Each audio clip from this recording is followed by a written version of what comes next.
Bonjour à tous. Merci pour vos commentaires pour la vidéo précédente. Lorsque j'ai fait la vidéo pour dire que le retard de certains pays, surtout les pays francophones en Afrique ici, que c'était la langue. J'ai eu à échanger avec beaucoup de personnes, donc j'ai fait des remarques. Mais la remarque la plus importante, la plus primordiale, c'est quelle remarque? J'ai remarqué que un seul je discutais, qui était contre pour dire que le retard de certains pays africains, c'est la langue. Ce sont des gens, ce sont mes frères qui ont fréquenté, qui savent lire et écrire en français,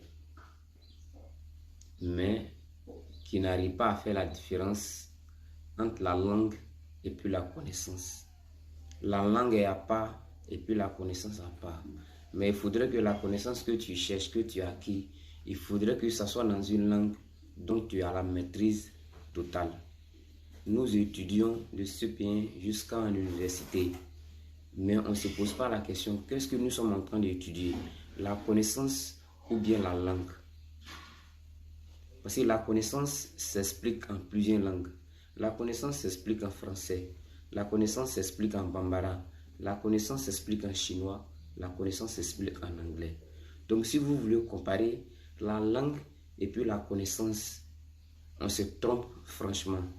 Parce que moi j'ai remarqué, par exemple en Côte d'Ivoire ici, il y a des Africains, quand tu enlèves le français dans leur vie, en fait ils ne connaissent rien.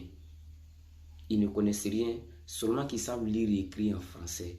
Et en Afrique ici, celui qui sait parler la langue française, on dit qu'il est un génie, il est intelligent, il est super fort. Moi, c'est archi faux. Le français, c'est une langue. L'anglais, c'est une langue. Avoir la maîtrise d'une langue ne fait pas de toi un génie, ne fait pas de toi un héros. Mais c'est la connaissance que tu vas démontrer dans cette langue dont tu as la maîtrise qui fera de toi un héros. Je m'explique. Par exemple, il y a un niveau en français en Côte d'Ivoire qu'on fait où on nous apprend, on nous définit et la définition d'un mélange homogène en français. Un mélange homogène, c'est quoi? C'est le mélange de deux corps différents et après le mélange, on n'arrive pas à faire la différence entre les deux corps. Mais moi, je vais expliquer ça, par exemple, en djoula.